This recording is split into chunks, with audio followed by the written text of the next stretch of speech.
and hate. New York Post columnist Miranda Devine says this proves one thing about Democrats. Well, I can only assume that they are desperate and all they have left is demonization of Donald Trump and all his supporters too. You know, if they just confined it to Donald Trump, I don't think it would be as damaging to them as a campaign. But they seem to really, the top people, Kamala Harris, Tim Walz, Joe Biden, seem to have a real dislike for half the country who the polls are showing are voting for Trump.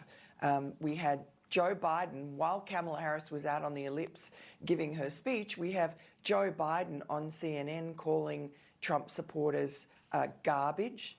There's a huge double standard at the FBI and IRS, according to two whistleblowers, and it certainly affected the 2020 election. Investigative reporter Catherine Herridge sat down with IRS whistleblowers Gary Shapley and Joseph Ziegler to talk about the way the agency protected Hunter Biden and his father Joe in 2020 and is going after Donald Trump this year.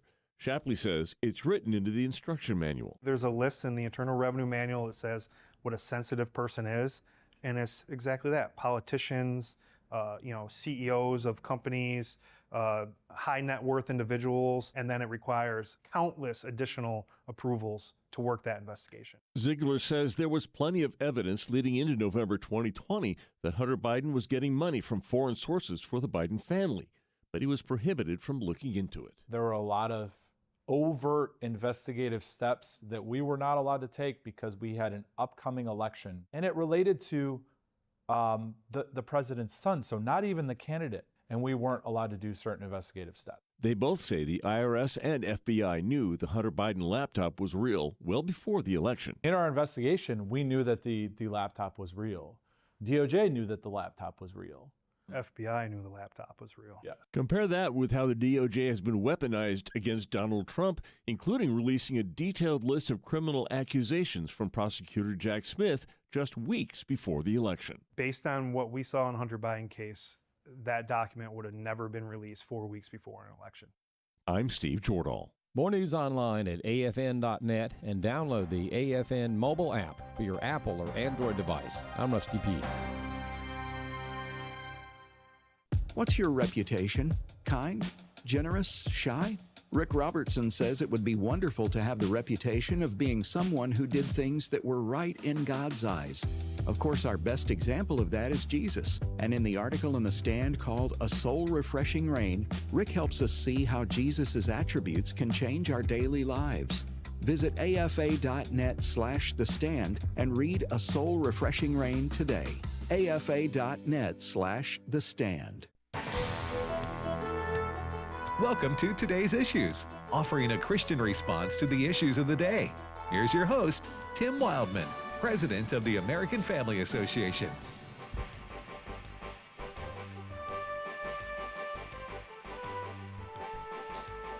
Hey, good morning, everybody, and welcome to Today's Issues on the American Family Radio Network. Today's Issues, the name of this program. It's Wednesday, October the 30th, 2024. I'm Tim with Fred Jackson. Good morning, Brother Fred. Good morning, Tim. Christopher Woodward. Hello. And let's see, we've got Tony Perkins coming up at the bottom of the hour. Yes. Tony is president of the Family Research Council, and he's heard each afternoon here on Washington Watch. Yes. And does an outstanding job on that show, keeping us posted on what's happening in our nation's capital. So we look forward to talking to Tony Perkins again at the bottom of the hour. And Dr. Alex McFarland, well known here on AFR, will be with us at the top of the next hour. So we'll visit with Alex, along with Steve Paisley Jordahl. Steve will be in studio with us. What's the lead story? Yes, this was something Fred just posted on our website, which is afn.net. Breaking news.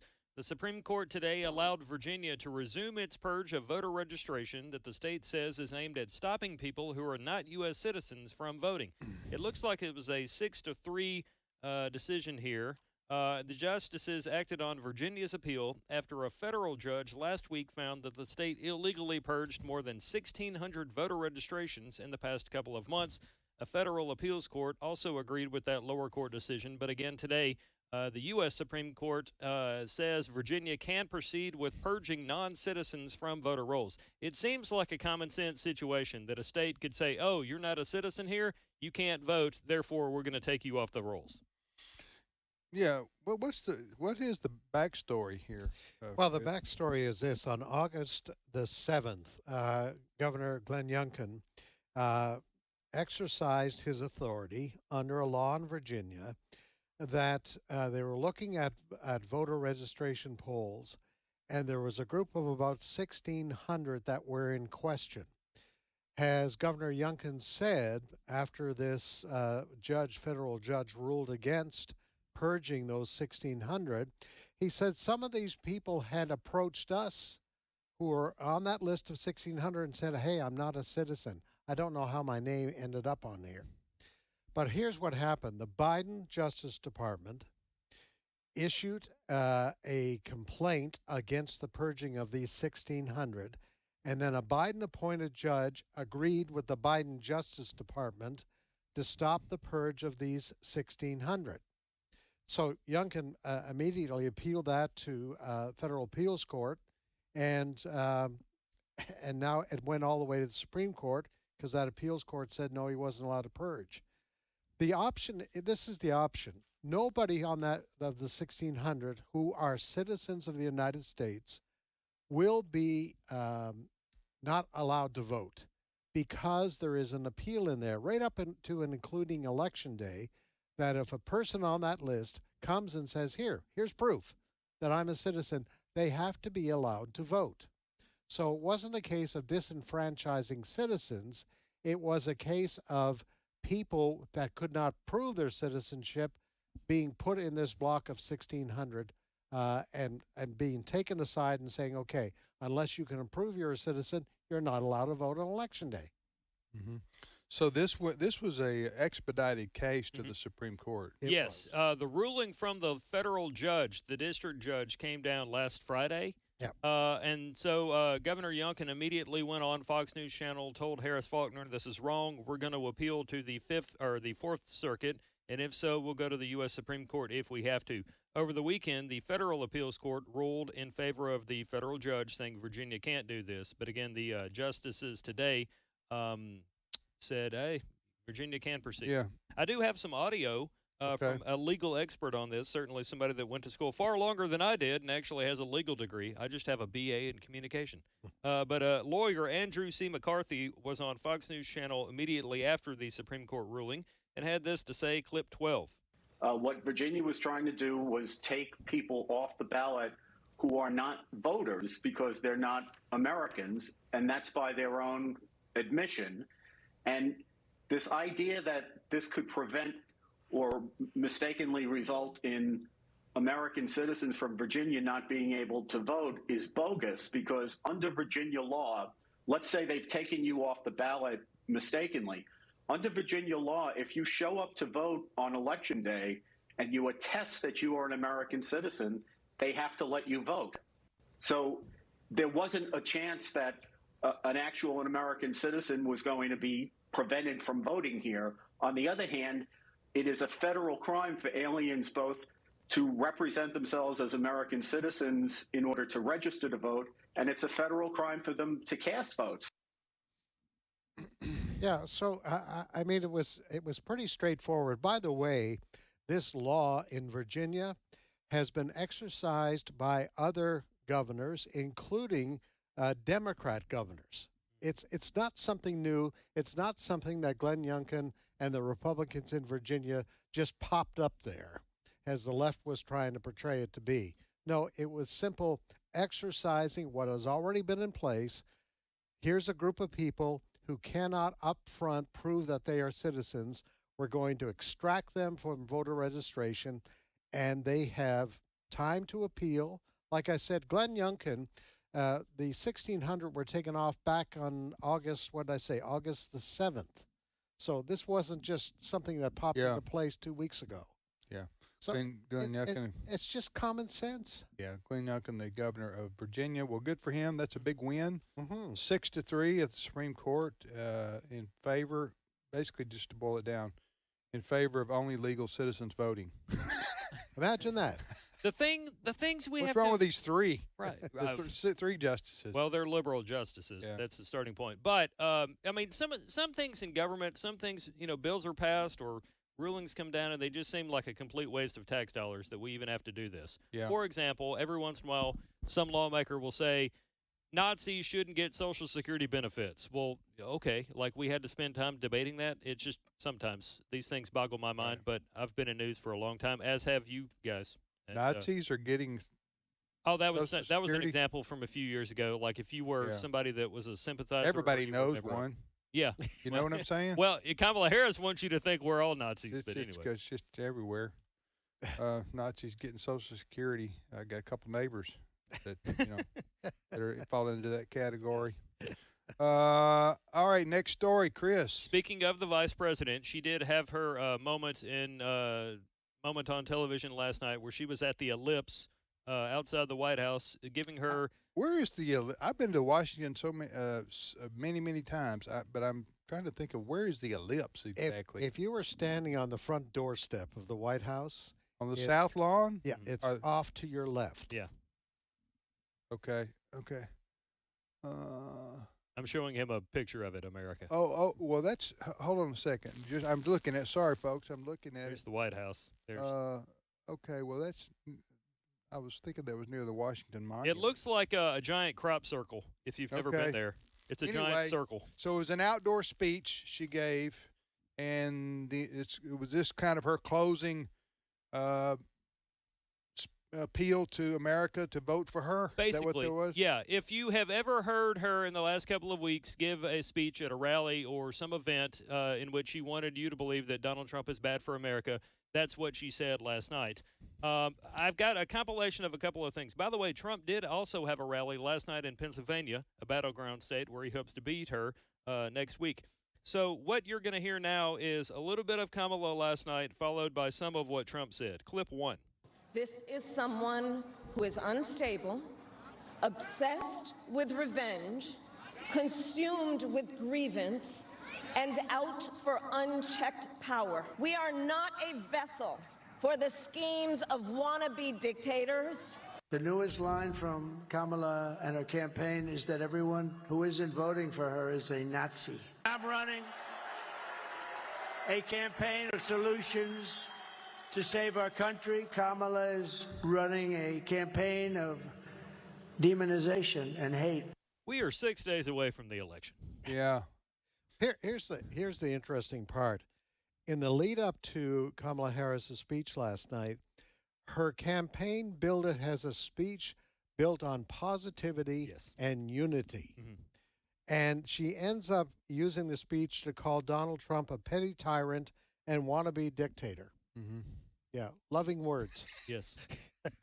Meanwhile, the president who passed the campaign torch to Kamala Harris is in the news for making a remark in which Joe Biden? Yes. Okay. So while on a call and trying to reference the garbage comment that may or may not have been a joke in poor taste at the Trump rally on Sunday, Biden went on to appear to call Trump supporters garbage. I have the audio, clip 2. Or Puerto Rico, where I'm in my home state of Delaware, they're good, decent, honorable people.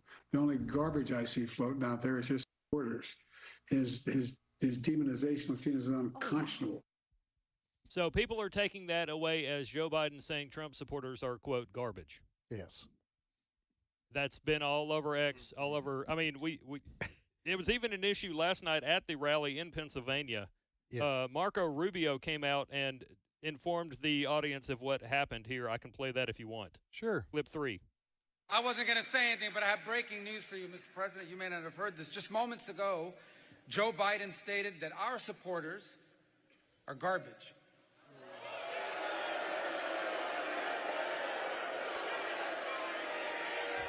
Are garbage.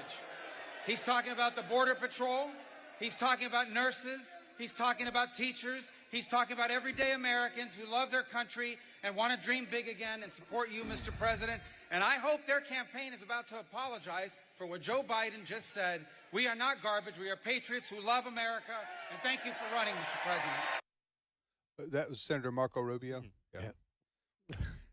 A man that Trump once referred to as Little Marco. So Joe Biden, was he on a phone call, you said? I could hardly make out what he was saying. I think it was a radio interview he was giving. Now, the White House tried to walk this back a bit later last evening, and they issued a press release putting a comma in it, basically saying the garbage was not referring to Trump supporters, but referring back to what this comedian had said about Puerto Rico. But as you just heard, there was no comma in Joe Biden's statement there. Yeah. None. He was referring to, and of course, immediately a lot of people went back to Hillary Clinton's basket of deplorables. Yes. A little walk down memory lane. Yes. From way back. That feels like 100 years ago in this news cycle. It's probably why I have gray hair. Here's one of Hillary's best hits, clip 6. You could put half of Trump supporters into what I call the basket of deplorables. Right? The racist, sexist, homophobic, xenophobic, Islamophobic, you name it. Even Kamala Harris this morning, before she got on Air Force Two to go to her next stop, was saying she doesn't agree with Biden's comment last night. It's because in her speech last night, she said, I'm going to be a president for everybody. I'll invite my political enemies to the table, et cetera, et cetera. So she, like I say once again, she called Trump a petty tyrant and wannabe dictator. And then Biden, who didn't want to go to the rally last night outside his house, the White House. Was he there? No. Was he at home? He was at the White House? He was apparently back at the White House. Okay, maybe he could watch it from the, I guess so. Or didn't go out on the roof. Or wasn't invited. Or wasn't invited, probably. Well, and there is a point to saying that, because there's a big issue here that apparently the Kamala Harris campaign, right from the beginning, has not wanted Biden on the same stage as Kamala Harris. Yeah. During the campaign. Yeah. Well, I can understand that after his debate debacle.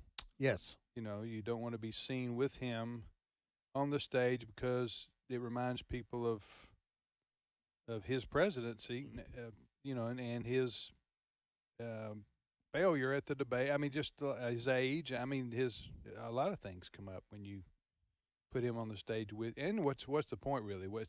It isn't like people who voted for Biden are not going to vote for her if he doesn't endorse her or is seen with her. So I don't think he's an asset to go on the campaign trail with her, and could be the other way around. I do, not to leave him out, I do have some audio of former President Trump. Are we leaving that for? Oh, okay. Responding to Biden's, quote, garbage remark here. We can play that, clip 4. I wasn't going to say anything, but I have breaking news for you, we already Mr. heard President. that You may one. not have Clip heard 4. this just moments ago. Okay, I don't know what happened there. That was Marco Rubio impersonating Donald Trump. Yeah, something happened with our. Listen, we'll all be glad when this is over. Yes. This is you know what I'm saying? It's only 6 more days until we wait late into the night and possibly weeks. I hope not. I hope it'll be over that night, but we all do. That would be nice. I wrote Santa a letter asking for that this year. He has not responded yet. Not maybe responded yet? There's a lot of mail-in ballots, so maybe. Yeah. Well, by the way, you're listening to the radio program Today's Issues on the American Family Radio Network. Tim, Fred, and Chris, and we have Tony Perkins on at the bottom of the hour, president of the Family Research Council. Speaking of election night coverage here on American Family Radio, we want folks to join us. What's going to be happening right here on this channel, Fred? Well, as Ed Sullivan used to say, it'll be a really big show. Really big show. Everybody remember who Ed Sullivan is? Oh, yeah, sure. I've heard of Maybe not Chris. I've heard of All right. You can Google him. Yes, 6 o'clock on election night, 6 p.m. on election night. We will begin our special coverage of the election results coming in, 6 o'clock Central, and we're doing that because, pardon me, that'll be 7 o'clock on the East Coast, and I think there are at least 5 states at that time who will start reporting the results. So when we come on the air, one of the first things you're going to hear is some of the results coming in from, and Tim, some of the key states that are going to probably decide this election. Yeah, some of the several of the swing states, the battleground states, are in the Eastern time zone. You got North Carolina, you got Georgia, you got Pennsylvania. Yes. Those three are big ones. Michigan, yes, that's the Eastern time zone. Yeah. So those we'll be on the air. We'll start on the air with the time those polls close, right? At 6 o'clock, Tim, you'll be here, and Wesley will be here, and Walker will be here, and Ed will be here. Yeah, and our news team. And Chris and Steve are going to be busy putting together our newscast with the latest results, and also on our website, afn.net. Jody Brown, our editor there, along with Billy Davis, his assistant. They'll be here giving you the latest results on the website. So it's going to be a big night. You're going to want to be here, folks, and get the latest results and the commentary also. And we have some guests that'll be joining us also. Yeah, absolutely. I can quote former President Trump in the bite that I was going to play here. Last night, Trump said, and I quote, "Please forgive him for not knowing what he said. These people are terrible, terrible, terrible to say a thing like that. But he really doesn't know. He really, honestly, he doesn't. And I'm convinced that he likes me more than he likes Kamala." You're talking about Joe Biden. Yes. And that quote we played where Biden apparently calls Trump voters garbage. Yes. Oh, well. What did Harris say about that? She was asked about that? They did a little what's called a scrum with reporters before she got on the plane this morning. And she said, don't agree with that. Correct. So she tried to back away from it.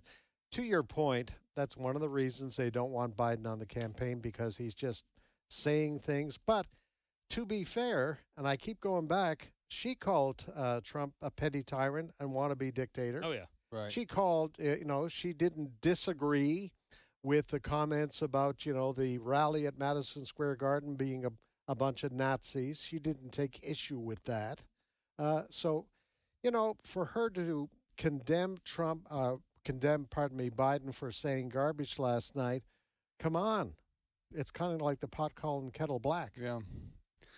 All right, next story. Well, Jeff Bezos, who owns the Washington Post, a major newspaper. No, he actually owns half the world. Well, in addition to that, he also owns the Washington Post, and he is still being talked about for something he wrote a few days ago. He wrote an op-ed criticizing his own newspaper, saying we have to bring things back to center. I'm paraphrasing a lot here.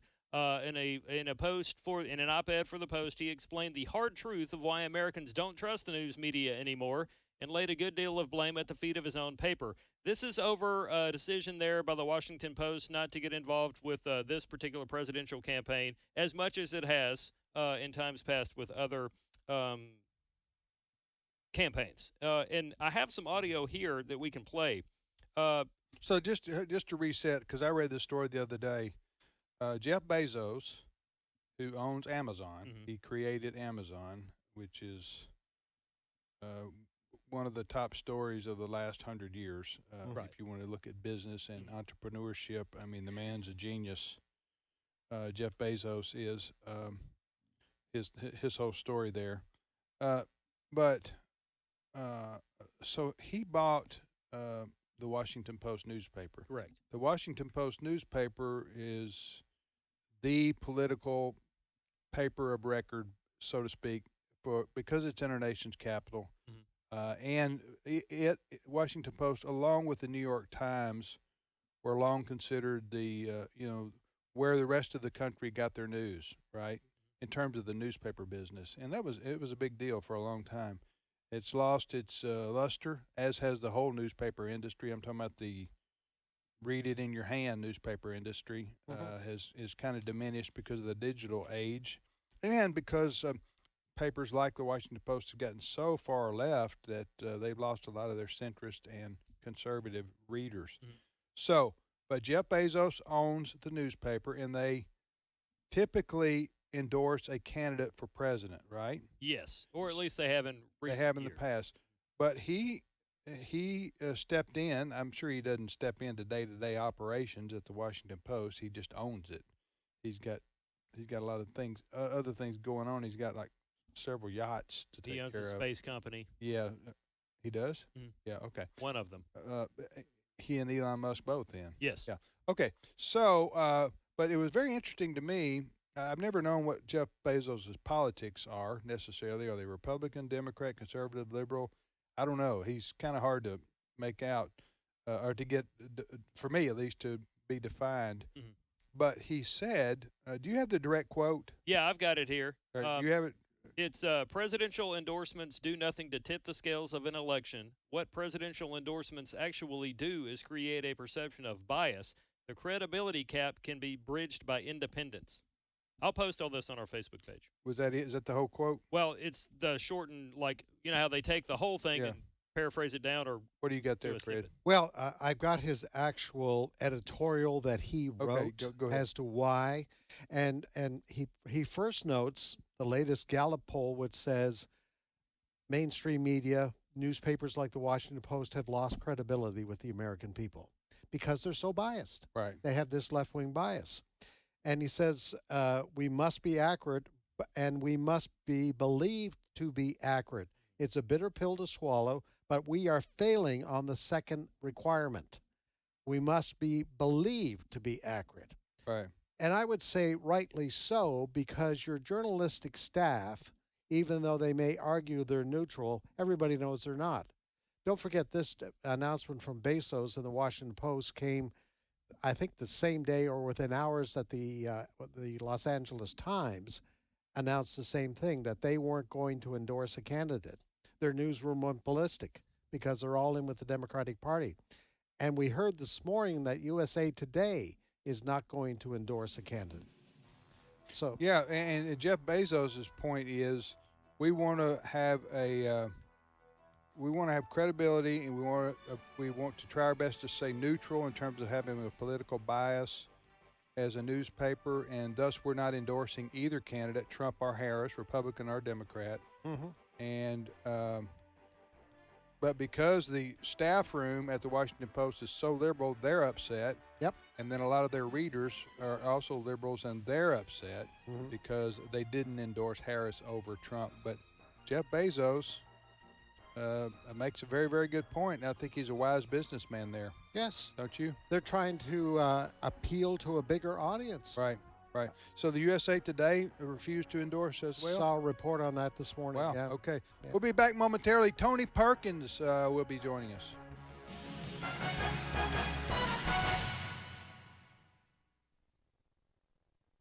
It's my turn. Here is your host for My Turn, Don Wildman. Life can be awful frustrating at times. There are frustrations at home, such as never enough time, hard to fix a meal which each member of the family likes. Any of you housewives ever do that? You know, you fix a meal and 3 out of 4 like it, but that fourth one doesn't. Another frustrating thing is that parents don't understand teenagers, and teenagers are inconsiderate to parents. 2, there are financial frustrations. Too often it seems like there's too much month left at the end of the money. And job frustrations. The employees are lazy, the boss is too demanding, or the job is too confining. Life is full of frustrations. It doesn't take much to get you to agree to that. But if we are to remain sane in this world, we must learn how to handle frustrations. We must be able to face frustrations without becoming frustrated. Let us say that we cannot handle frustrations by becoming like those people in situations which cause frustrations. If we do, we will add to the problem rather than help in the solution. It helps tremendously if we can learn to accept frustration as a normal part of living. Once we do this, then we are in a position to learn from our frustrations, get something from them, and make them pay us their dividends. Sometimes there are simple solutions to our frustrations. If we're short on time, perhaps we're trying to do too much. If there isn't enough money for all our wants, perhaps we need to trim our wants a little and get them in line with our money. If we are habitually late, maybe we need to begin a little earlier. God has some simple answers for us if we will but pay attention to them. When frustrations come, cool down and think things over. A period where you can just be alone for a few moments and talk it over with God helps. Remember also that not everything is wrong. Most things are still right. Think on the things which are still right. Remember that God is still the same God, still present, willing, and wanting to help. We should not merely accept frustrations. No, we should attack them and put them on the defensive. We must not let them control us. We must always be in control of them. By doing this, we keep from letting our frustrations frustrate us. Frustrations can be frustrated. We're told that God is able to do exceeding abundantly above all that we ask or think. Take Him up on that, and He'll help you frustrate even the most frustrating frustrations. In the Old Testament book Hosea, we read, I will make the dale of trouble the door of hope. Can you imagine that? Turning trouble into hope. God is saying that He can actually frustrate frustrations. Let us not give up when faced with frustrations. Let us do with them what it was intended that we do with them. Make them constructive, useful situations. Keep in mind that we can, with the help of God, turn trouble into hope and frustrations into fruit. This has been My Turn with Don Wildman, a production of the American Family Association. The Lord looks down from heaven on all mankind to see if there are any who understand, any who seek God. Psalm 14:2. American Family Radio. This is today's issues. Email your comments to comments@afr.net. Past broadcasts of today's issues are available for listening and viewing in the archive at afr.net. Now, back to more of today's issues.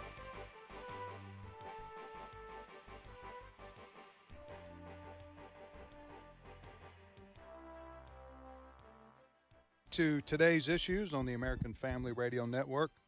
Thanks for listening to AFR. I'm Tim with Fred and Chris, and we thank you again for joining us today. Well, our guest now is Tony Perkins. He's president of the Family Research Council. He's also host of the radio program Washington Watch, which is heard each afternoon on stations all over the country, including our network here, American Family Radio. Tony's on from 4 to 5 o'clock Central Time, and he splits his time between Washington, D.C. and Baton Rouge, L.A. Good morning, Tony. Good morning, Tim. How you doing? Doing well. Today you are in where? I'm in Baton Rouge today. All right. Well, thanks for taking time to be on with us. Wanted to get your thoughts about the upcoming election, particularly as it relates to the House and the Senate. Do you know what that's going to look like on Tuesday night? Oh, we've got an election coming up? Yeah, you deplorable. Don't you know anything? Yeah. No, garbage. Not deplorable. That was you're oh yeah. That's yesterday. Years ago. Yeah. Okay, go ahead, garbage. Now garbage. Okay. What about the election? Well, go ahead.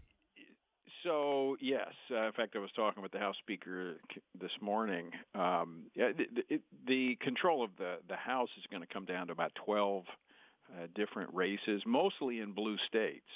And for those that may be listening in a blue state to think your vote doesn't matter, this is one of the things we've been communicating, Tim, is that, look, a lot of people focus on the top of the ticket, and, that's fine.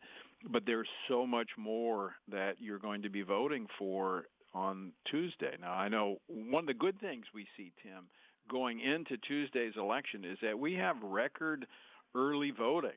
And for the fact that Republicans are engaging in this, which is new, and it's good. I voted early. I voted last week. I want to make sure something happens, my vote's still there. It's something comes up, I get sick, or have to go somewhere. In fact, I will be out of town. I'll be in D.C., so I won't be able to vote in Baton Rouge. I voted early. But that's good news. That shows that there is some enthusiasm, and part of that is the fact that Congress is up for grabs too. The Senate that's looking pretty good. I say 99% chance that the Republicans are going to take control of the Senate by 1 or 2 seats. It'll be very close. And this is something we need to realize, guys, is that we live in a new era of narrowly divided government. The day of big majorities, that's gone because the nation is divided, and we're not going to see these huge shifts. And it's going to be back and forth. It's going to be like ping pong, back and forth. The House, as I said, about 12 seats will determine the outcome of the House, and the majority there is going to be very slim as well. You mean now? Do you think you're talking about as you have Mike Johnson, the Speaker of the House, on your program sometimes, and you guys have been longtime friends? But so does he? I don't know. Speak for him. How does he? So he has to obviously have a majority of Republicans in the House to maintain his role as Speaker. True? I mean, correct. Yeah, correct. He's got to have. He's got to have. Not just a majority, but enough of a majority to overcome even a few of the outliers within the Republican ranks that, just want to kind of, turn over the apple cart. Yeah. Hey, Tony, I wanted to ask you one other thing, we just have to talk about President Trump, the good, bad, and the ugly sometimes, because he is unlike any other candidate I think we've ever seen on the political scene. Yeah, yeah. I don't know if he strikes you that way, but just a New York businessman who media mogul. Oh, I say media mogul, media star. Okay, with the show The Apprentice, 10 years. He's a 40-year New York Democrat, but he runs as a Republican, and he wins. He wins the primary in 2016. I'm revisiting history everybody knows. But he wins against more traditionally conservative candidates.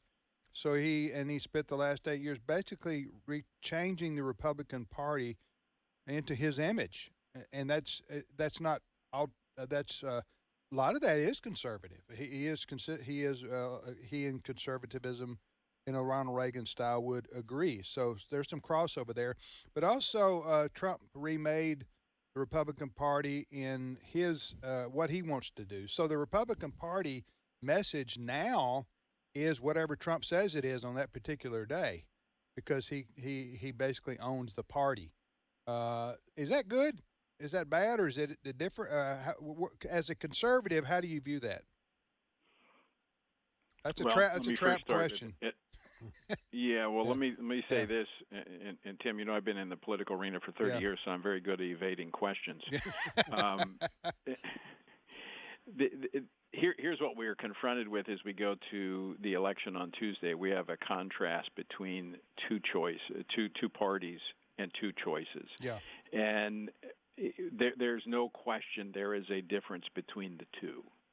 We have a Democratic Party, and I'm going to say this. I'm not endorsing a candidate here on this nonprofit radio program, although I'm being prophetic. No, the Democratic Party has become the party of Satan. All right, I'm just going to say that because what is Satan's mission statement? It is to steal, kill, and destroy. What is the Democratic Party about? It's about stealing from those who work to give to those who do not work. It is about destroying the lives of children with their transgender ideology. And it is about killing babies. Kamala Harris has made her number one objective to restore Roe v. Wade. Now, this is beyond what was in place the day before the Dobbs decision. She wants to go back to where there's unrestrained abortion on demand up until birth, and in some cases beyond. Now, that's their agenda. Right. Now, that's not Trump's agenda. That's not the Republican agenda. Now, is the Republican agenda what I would like to see is strong on marriage, on life? Not as strong, but it is definitely better than what the Democrats are proposing. And so for Christians who would say, man, I just don't know. I just can't vote. I mean, I just don't like what I see here. Well, if you don't vote, you are enabling a baby killer. All right? I'm just going to say it. I'm not going to hold that. That's exactly what it is. Right. And so I do not think we need to back up because we don't see what we like in the Republican Party. What I think we need to do is go to work to continue to influence that party and to bring it back to a place where it is strong and unquestionably strong and committed to the sanctity of human life in every zip code in America. That's what we need to work for. And so I'm not going to back up just because I don't like exactly what's before me. But I will tell you, there is a clear contrast, and we need to be voting. We need to understand where they stand on the issues, and we need to vote for those who are most closely aligned with biblical truth. And Tim, I'm just going to say that it's really not even a question in this election when you look to see who that is. No, I agree. I agree with everything you just said, and I'm not endorsing anybody either. I'm just saying that I'm voting for President Trump on Tuesday because of the reasons you just mentioned, Tony. As a Christian conservative voter, do I agree with everything he does or says? No, I don't. But I don't I haven't in history, I guess, that I can remember. And here's the other thing you've done, Tim, and I've watched it, and I've done the same thing, is that when we disagree, we articulate that. We are not silent and sweeping under the rug what one party does while we attack another. We are. Yeah, there's too much at stake. There's too much at stake. Biblical issues. Yes, that's right. Yeah, too much the future of the country. Yeah, go ahead, Fred. Yeah, Tony, Fred here. Under the banner, as you've just alluded to, biblical truth. One of the big differences between the party is a party president, former President Trump, who loves Israel, supports Israel, and deep questions about the other party, the Democratic Party, when it comes to Israel. Right. No question. I mean, you hear even as this past weekend, Kamala Harris saying that as soon as this war is over and the hostages come home, we need to return to a two-state solution. A two-state solution is not a solution. What we saw on October 7th of 2023 was the byproduct of a two-state solution, and that is giving up the heartland of Israel to the Palestinians. That is not a solution, and that is not the Republican Party position. It is support Israel and allow them to have self-autonomy. All right, we're talking to Tony Perkins. Any other questions for Brother Tony? I was just going to say, too, what do you say to these, those that describe themselves as evangelicals, but they're going to vote for Kamala Harris? The garbage. Yes. That's what I got to say. Huh? Have you actually, Tony, have you actually talked to any of these who identify themselves as evangelical? I've not met one of them. I guess they're out there. But you know what? Let's step back for a minute. Let's take that term evangelical. Let's become a very elastic, meaningless term in the last decade and a half. That's why we've moved to a term called SageCon, spiritually active, governance engaged conservatives. If you believe the Bible, if you believe the Bible is the inspired word of God, inerrant truth, I don't know how you could vote for Kamala Harris. I mean, not when I'm not putting words in her mouth. I mean, she, over this past weekend, in fact, actually it was last Thursday, she was asked a question about whether or not she would allow for religious exemptions when it comes to her number one priority of abortion, meaning medical providers. Would they be exempt from being forced to engage in abortions or businesses having to fund abortion? She said no. She said that we're talking about a fundamental right. And so when we're looking at how she wants to advance her agenda of killing unborn babies and trampling upon religious freedom, and religious freedom is not just the ability to go to a church of your choice, it's the ability to live out your life according to your faith. I don't see how you can be a Bible-believing Christian and vote for anyone who is aligned with that agenda. I mean, we don't need to pull back and pull any punches anymore.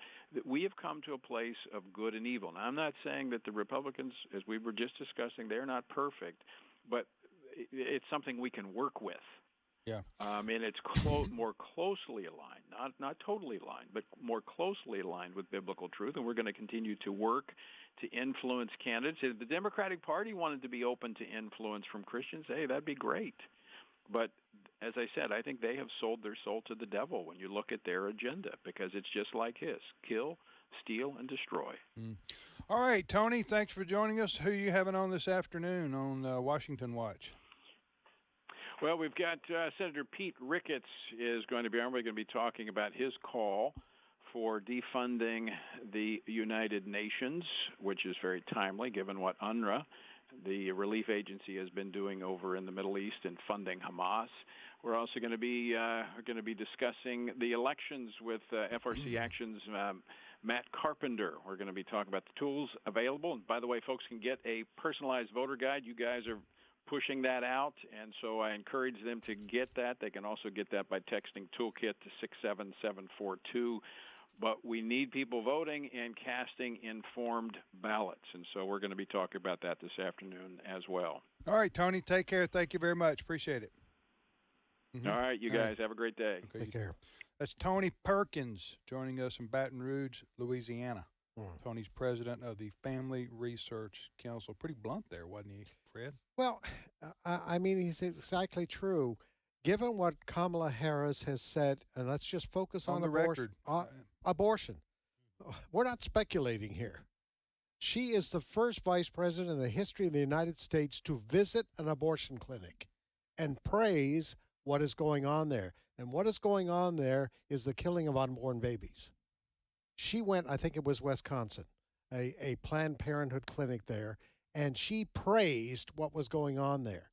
And she has said, as Tony pointed out also, if she is elected president, she wants to go back to even pre-Roe v. Wade. But she also said, if you're a Christian doctor or a Christian nurse working in a hospital where abortions are going to be done, she will not allow you as a Christian doctor or a Christian nurse to say, I cannot be involved with this. But she's going to be the president for everybody. Yes.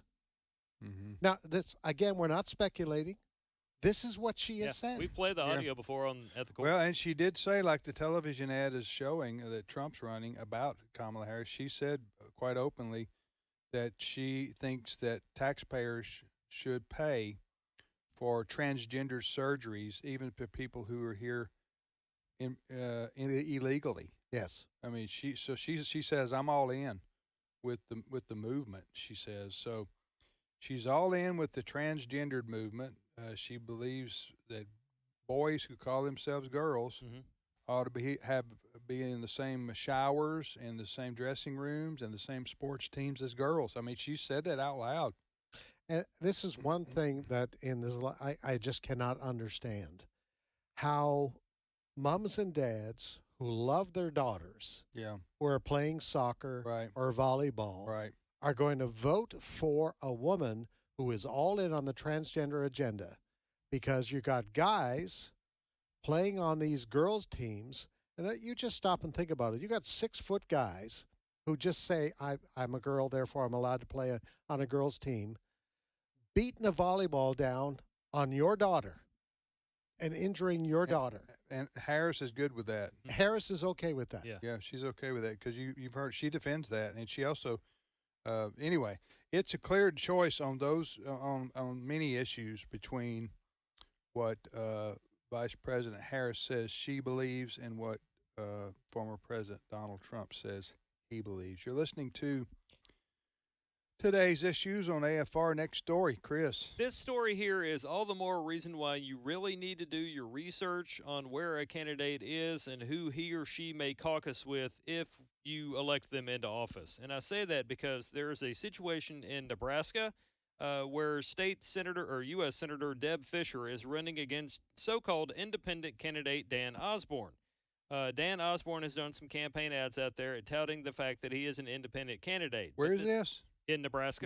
Nebraska. Okay. But this morning on Fox News Channel, Senator Fischer, Republican, said that her opponent, Dan Osborne, is really just a Democrat pretending to be an independent, which is part of a strategy from Democrats in certain states like Nebraska. Clip 11. Well, you know what we're seeing in Nebraska, I think, is an example of a template that Democrats want to use in red states. They want to run candidates as independents because they know they can't win with a Democrat on the ballot in a statewide race.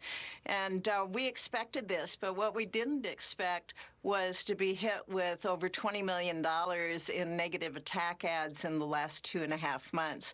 So we have had our campaign set up with thousands of volunteers and endorsements, great endorsements, working hard. Our polling is showing good trending for us, and we plan to win. George Soros is not going to buy a Nebraska Senate seat. That's just part of the deception that's going on out there, as the senator was pointing out. So Democrats know they can't win with a candidate labeled as Democrat. So they're pouring $20 million into the Senate race there in Nebraska, into a candidate who advertises himself as a independent. And she also went on to say in that interview, by the way, that he is every bit Democrat in his worldview, even though he calls himself an independent. So is that going to be a close race? Is that predicted to be It's looking like it. Yes. The polling is very close. Yeah. And that's in the state of Nebraska. All right, next story. Well, one of the other things that we have done besides educate people on the presidential race is to encourage them to vote down ballot. In other words, vote for all the things that are down the ballot from which candidate do you want for president. We have spent many days now, weeks in fact, talking about things like the abortion amendments, the right to abortion initiatives in Florida and other states. Florida is also voting whether or not to legalize recreational marijuana. Another vote to really watch and pay close attention to is one in Kentucky, where this Tuesday, voters in Kentucky will decide whether or not they will join the growing number of states to offer school choice. In other words, you and your kid don't have to go to the school that you are in your same zip code with. And Kentucky is wanting to possibly become one of those states that gives parents a choice, flexibility, alternative, whatever you want to call it. Choice among public schools, or yes. Choice among altogether schools? Altogether schools. You don't have to go to the school across the street from you. You could go and use your money in this state or this school system of your choice. I did a story, and I have David Walls of the Family Foundation in Kentucky. He's encouraging people to vote in favor of school choice. And he went on to tell AFN about criticisms from people in groups that do not want school choice. Clip 9. Yeah, that somehow supporting Amendment 2 and supporting school choice is an attack on the public school system that's going to defund the schools and ultimately lead to teachers being fired. We've seen different versions of this, repeatedly being promoted by the liberal media and those that are opposing this. And we simply just, want to point out that school choice is a way that benefits every student. In the states that have had school choice, they've actually seen improvements in the public school system because competition leads to improvements across the board. A rising tide lifts all ships, as the saying goes. And so the other thing is, there's been a number of states, including those right around us, that have had school choice, like Indiana and others have had school choice programs for many years.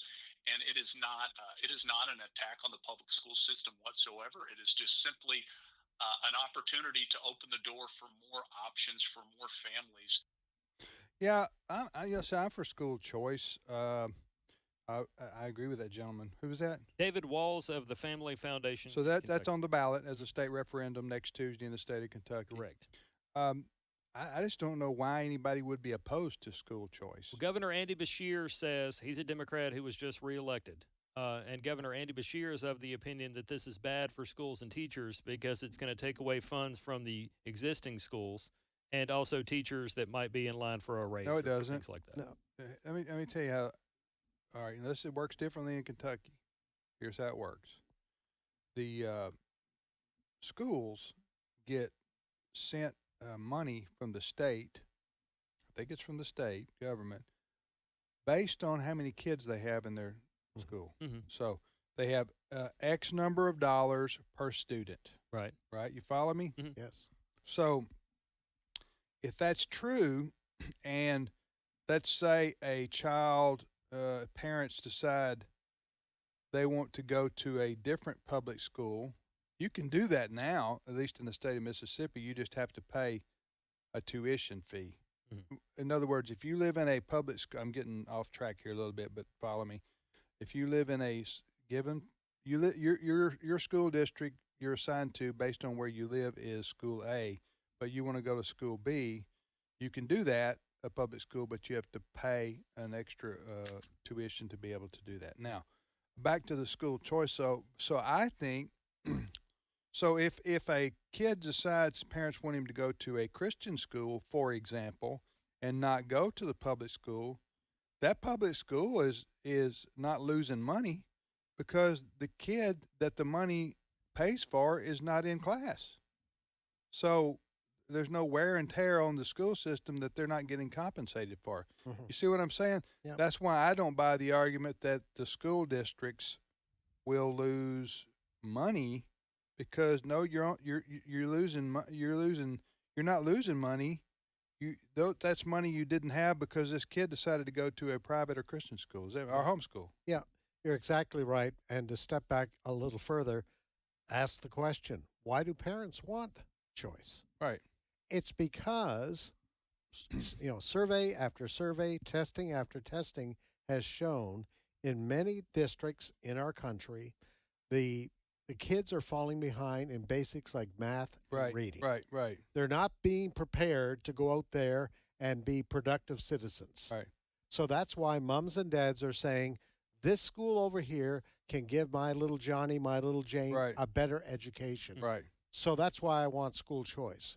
In Kentucky, it's being driven, and again, this is the difference many times between Republicans and Democrats.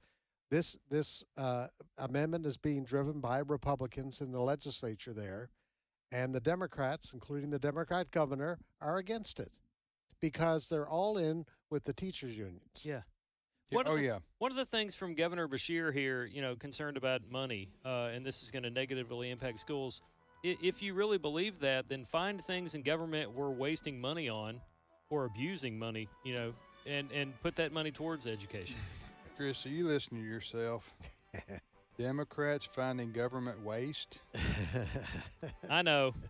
I don't think that's ever happened. Yeah, Senator Paul is in an interesting back and forth with the Democrat governor over this very issue. I posted that on our Facebook page. Okay, well, that's another issue to watch in the state of Kentucky. They're going to vote on school choice, yes or no, next Tuesday. We'll be back with more. Alex McFarland, Steve Paisley Jordahl will be with us in 5 minutes.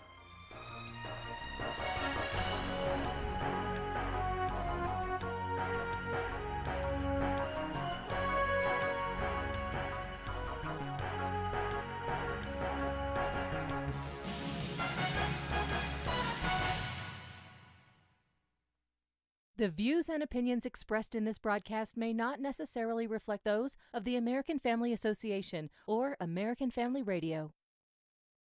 Faith, family, freedom. American Family Radio. The Stand provides a Christian perspective on current issues that are important to your family. Produced by the American Family Association, this monthly magazine is full of articles and stories about people who are making a difference in their community and around the world. Sign up today and receive a free 6-month subscription. Visit thestand.net or call 1-800-326-4543. This is American Family Radio, a listener-supported ministry of the American Family Association.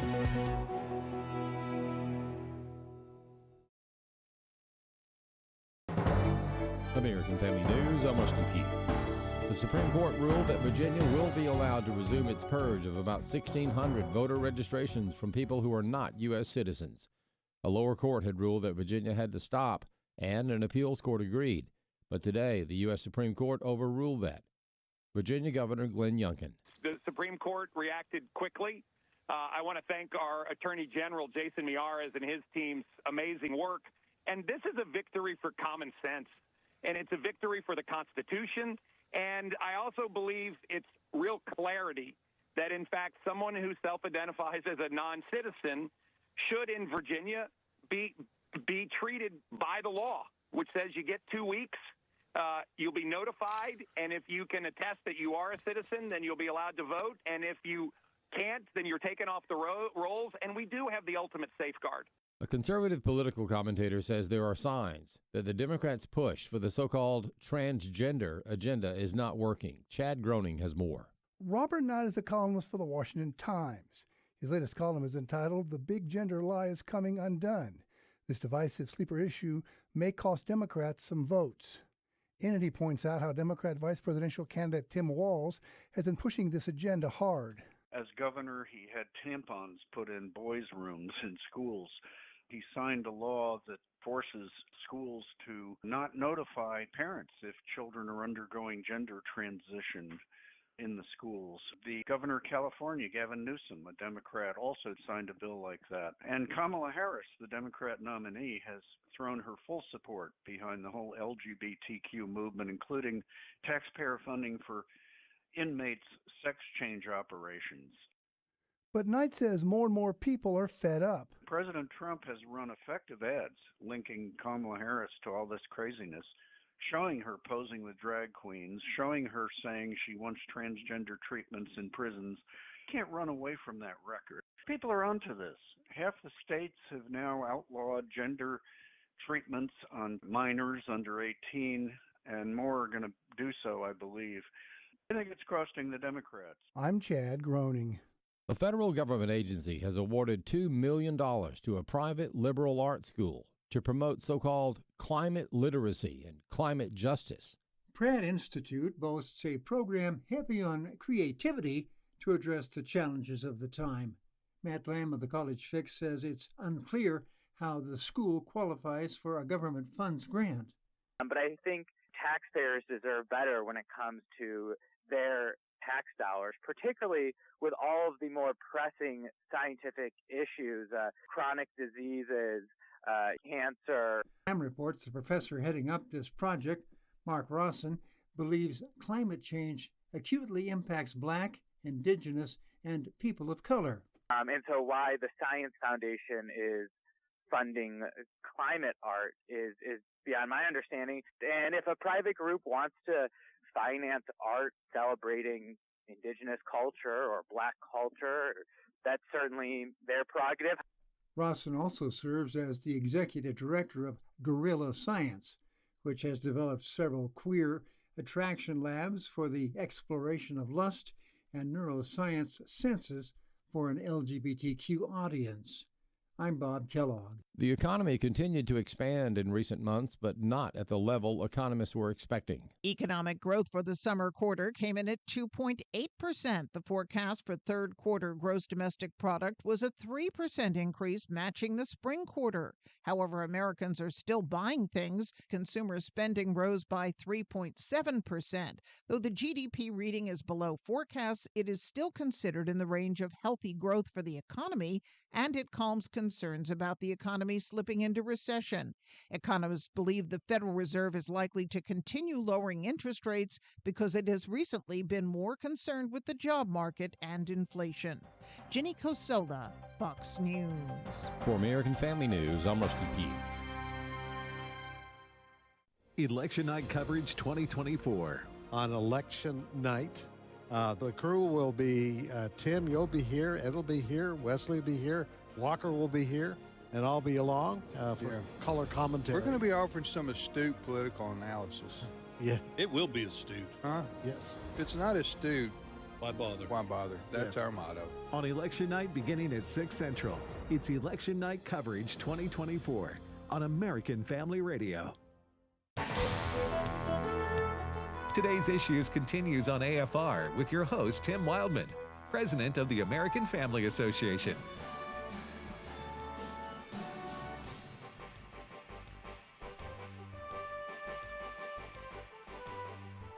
Hey, welcome back, everybody, to Today's Issues on the American Family Radio Network. Thanks for listening to AFR. I'm Tim with Fred, and Steve Paisley Jordahl joins us now. Good morning, Steve. Good morning, everybody. And joining us from North Carolina is Dr. Alex McFarland. Good morning, Alex. Good morning, everybody. Good morning. You traveling today, or? No, I'm back home after a 19-day speaking tour. Oh, my word. I'm a Did you have a T-shirt? Do you have a T-shirt with all your stops on the back of it? Do you know, most of the stops I was wearing my Culture Warrior shirt about the Don Wildman documentary. Oh, yeah. Well, good. That's a good advertisement for that. Yeah, I got a great T-shirt when I came to Share-a-thon several weeks back. Yep. The Culture Warrior. If you go to culturewarriormovie.com, excuse me, no, culturewarrior.movie, no .com. I know that's unusual for people, but you can watch the documentary. It's the trailer, and the full-length documentary will be out very soon. But just type in culturewarrior.movie, and it'll take you there and go and watch the trailer about it's a movie documenting the life of my father who founded this ministry. All right, so Alex, before we, I wanted to ask you, first of all, who's going to win North Carolina in terms of the race between Trump and Harris? Donald Trump will carry North Carolina. In fact, you all may have seen this that was in the news yesterday that the Harris campaign has canceled $2.7 million in ad spending in North Carolina. And I texted a friend of mine who is part of the North Carolina Republican leadership, and they said that she has, and this is a quote now, we'll see, but they said that she has surrendered North Carolina, and that the 2.7 they were going to spend in North Carolina, they're going to reallocate to spend in Virginia because they've essentially conceded that North Carolina will go Trump. Virginia, that's supposed to be a blue state that they're not going to have to, that the Democrats shouldn't have to worry about. Well, I know. As far as presidential elections go ahead. Yeah.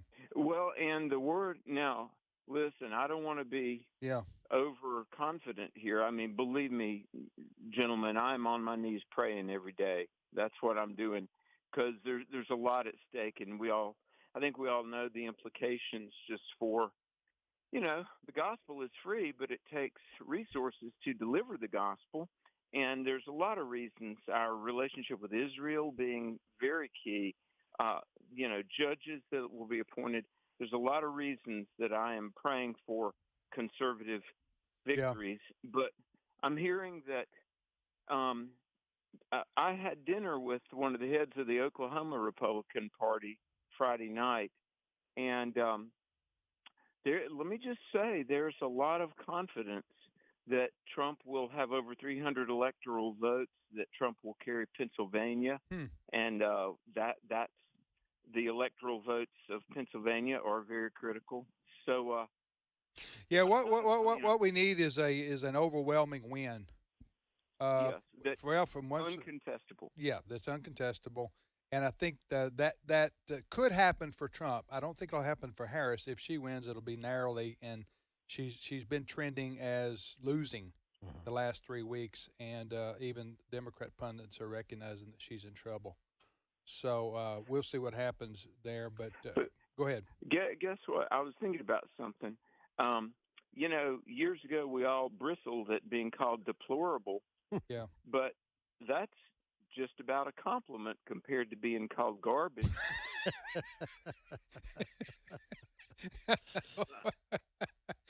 Anyway, if I ever meet Hillary Clinton, I'm gonna say thank you. Hey, if I had time, I would make a T-shirt called "Garbage for Trump," and I could make a mint, but we'd be out of time between now and next Tuesday, huh? Garbage. Okay, Alex. Thank you for joining us on such short notice. Anything you want to say about the show this afternoon with you and Bert? Well, we had a fantastic show yesterday, Praying for America. We're in the book of Philippians. Oh, and I got to tell you guys this. Bert read a letter. A lady sent in a letter, and I distinctly remember Bert and I a couple months ago, I just felt led to talk about suicide and how that was such a big killer of young people, and don't contemplate suicide, get help. There's always hope, and that hope is in Jesus. Well, a lady wrote in to AFA, and she said, Alex and Bert, I heard your show. She said, I had planned to kill myself. I had been on the internet looking for ways to take my own life, but I just randomly stumbled on your show. She said, I want you to know that she said this, she said, you saved my life and Jesus saved my soul. Amen. She said, I accepted Christ listening to your show. And I mean, I take that letter very seriously. We give God the glory for the ability every afternoon, 4 to 5 Eastern, 3 to 4 Central, and so forth. But we open God's Word and we give the message of hope and life in Jesus. Amen. That's Exploring the Word with Brother Bert Harper and Alex McFarland, our guests now. And that's heard each weekday afternoon, 3:05 Central Time. Each weekday afternoon, 3:05 Central Time, 3 to 4 on American Family Radio. What a powerful letter. That was an email or a letter you got, or both? A letter. A letter. Hey, well, I'd like to. You already send that? I'd like to see that sometime. Yeah, Bert's got it. Bert's got it. I'll read it. All right. Thank you, Alex. Take care, brother. Blessings. Okay, that's Alex McFarland. Steve? Hey. Go ahead, man. So we're looking at, it's October. We're looking for an October surprise. A lot of people were wondering what's going to happen in the week that's leading up to the election. And Ben Shapiro thinks he knows because he got a letter, as did Tucker Carlson, and I'm hearing several other conservative influencers or radio personalities, media people. This is what Ben Shapiro's letter said. It says, good day, Mr. Shapiro. I hope you're well. I'm Nico Grant, a reporter from the New York Times. I wanted to give you an opportunity to comment for an upcoming article that takes a look at how political commentators have discussed the upcoming election on YouTube. We rely on analysis conducted by researchers at Media Matters for America. That's your first clue. Could you kindly provide us with a comment or decline to comment by end of day, October 29? Here are the points. Media Matters identified 286 YouTube videos between May and August that contained election misinformation, including narratives that have been debunked or not supported with credible evidence. Videos you posted in the 4 months contain election misinformation. So they're going to be targeting YouTube advertisers, are pressuring YouTube to demonetize these platforms. They want to silence these voices in the week leading up to the election. This is the New York Times that's doing this. No surprise. No surprise that they would do this kind of thing. And we know this goes back, now well-worn strategy by the left, goes back to COVID. If you say something that goes against the official government narrative, we're going to go out social media to shut you down.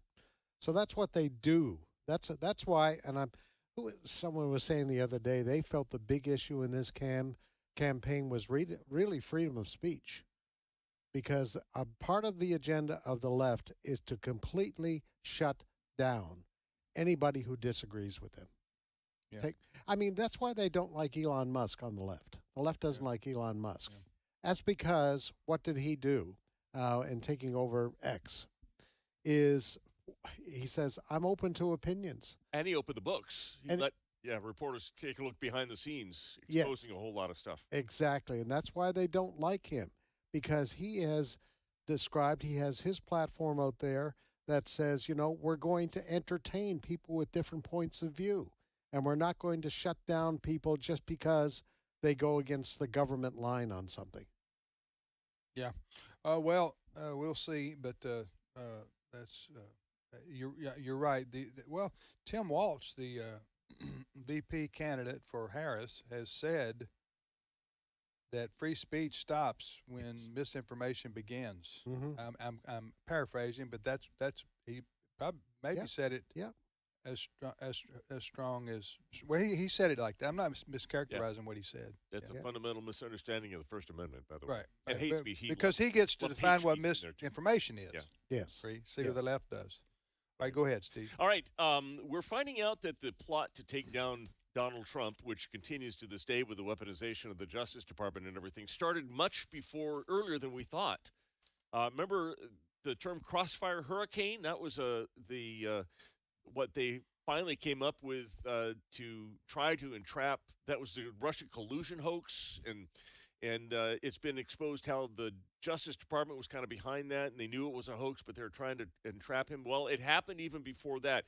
Just soon after he announced his campaign in 2015, James Comey started an off-the-books investigation, criminal investigation of the Trump campaign, just a fishing expedition looking for things he might be able to find on Trump. He sent 2 women in to be, let's say, moral decayers of the... Who's saying this? Where are you getting this information? This is the Washington Times reporting.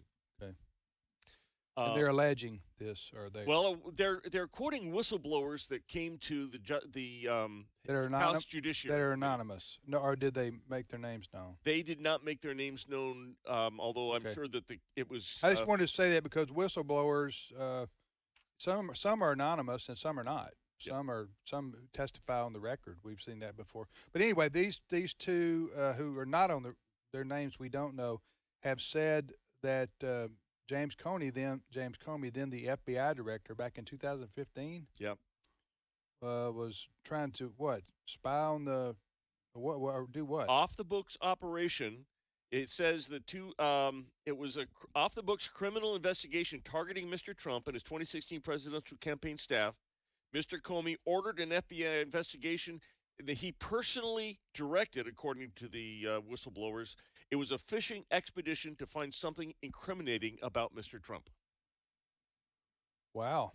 That's serious. Extremely serious. Serious, but not surprising. Because James Comey was an enemy of Donald Trump from the get-go. Yeah. This being the get-go. Yeah. Yeah. Right maybe before the get-go. Yes.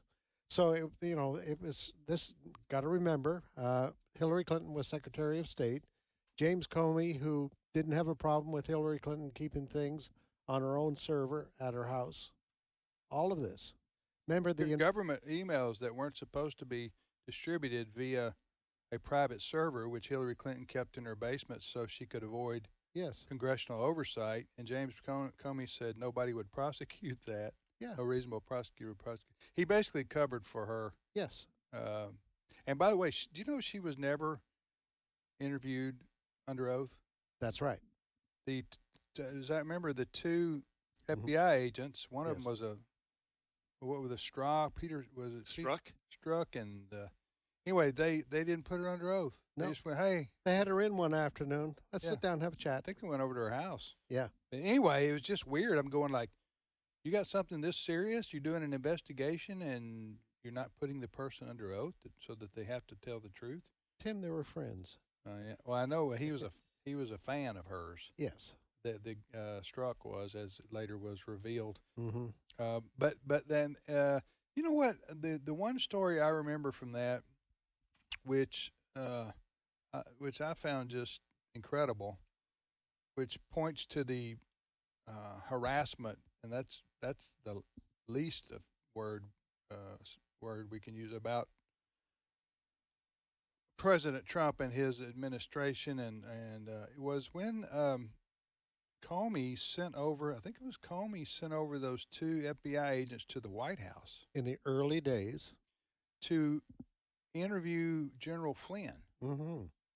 And they didn't give him an opportunity. He said this was on the record. At one point he said, basically, why are you guys here? I mean, what's going on? They were asking about some kind of international dealings or whatever, and he realized, did General Flynn, hey, maybe I need a lawyer here. Do I need a lawyer here? Because you guys are FBI agents. You're asking me. I didn't even put my curtains up here in my room yet, and you guys are already after me on something else.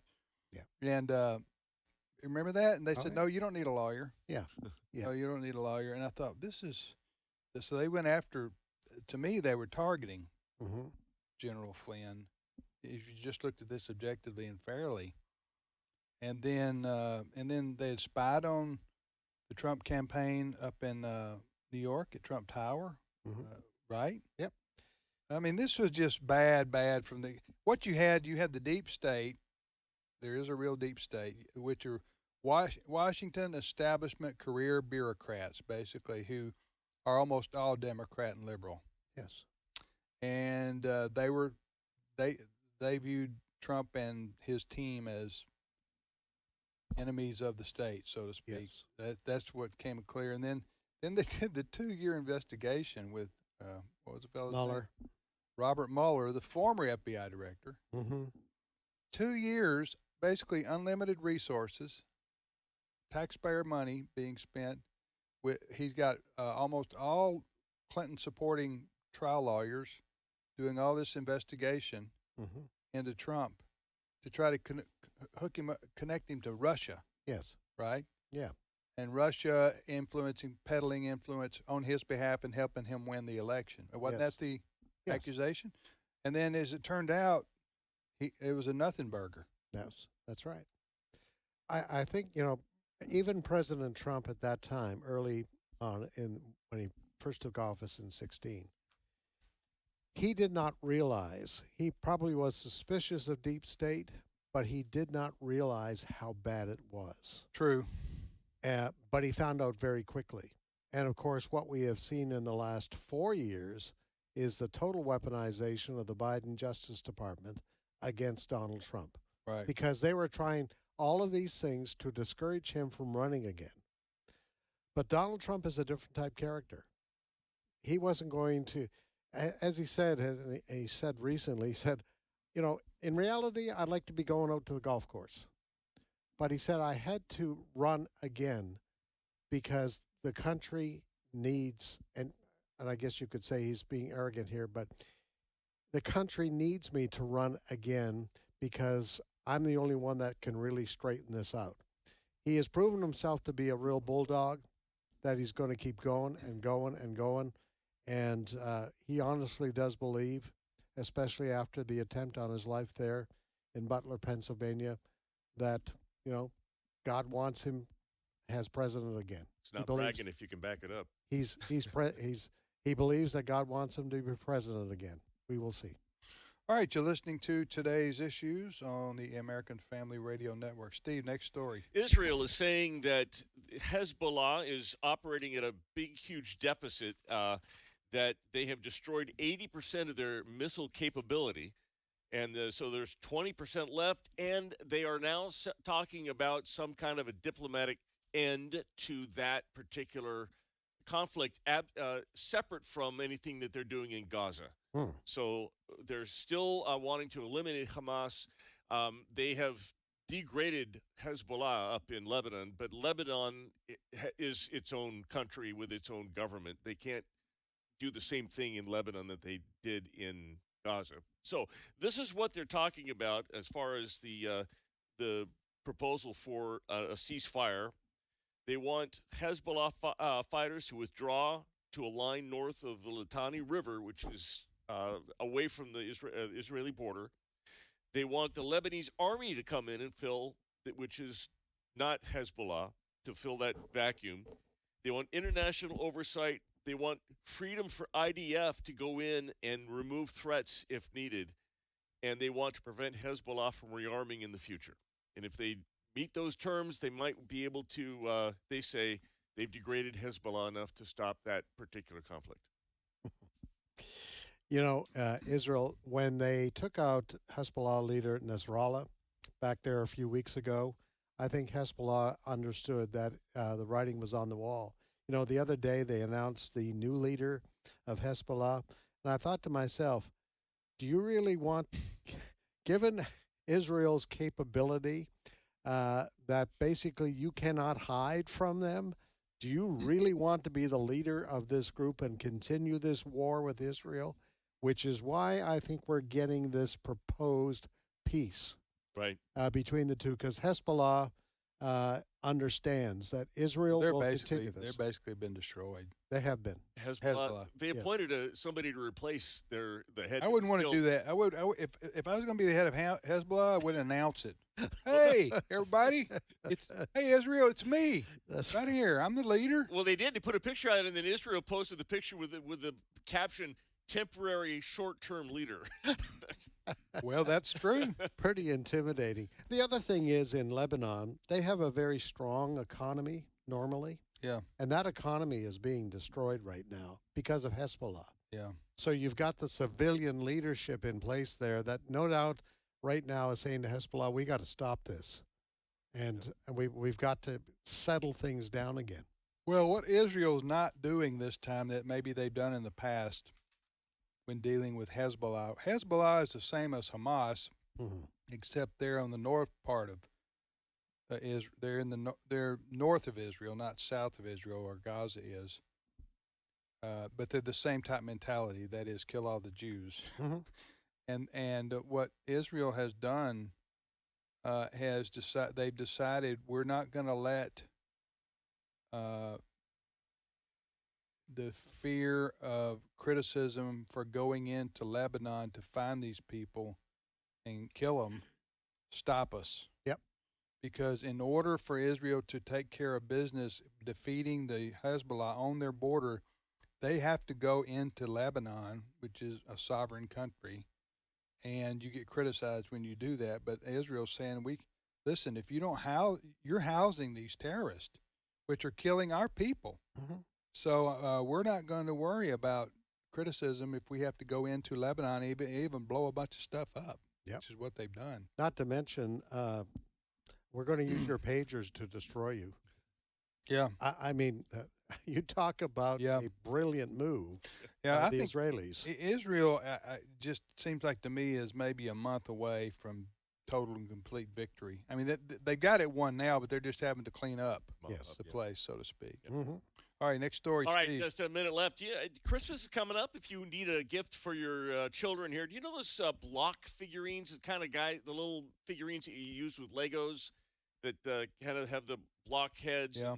Well, they now have a new one out called Kamala's Border. I'm showing you guys the box of this. It says it comes now with over 8 million undocumented figurines that you can get for your Where for did you your get children. this? Where'd you find that? Oh, I don't know. It's Can you put that on our Today's Issues Facebook I'll have to. page? Because that's hilarious. Huh? Hey, comes Kamala's Border. It's a board like a puzzle. Oh, like a Legos game. Legos game, and it says comes with 8 million undocumented figurines. That's clever. Border sold separately. All right.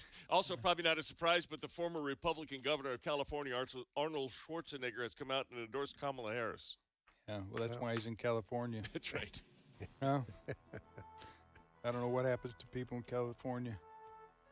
Messes them up, sadly. We come to Mississippi is what happens to them. Right. Yes.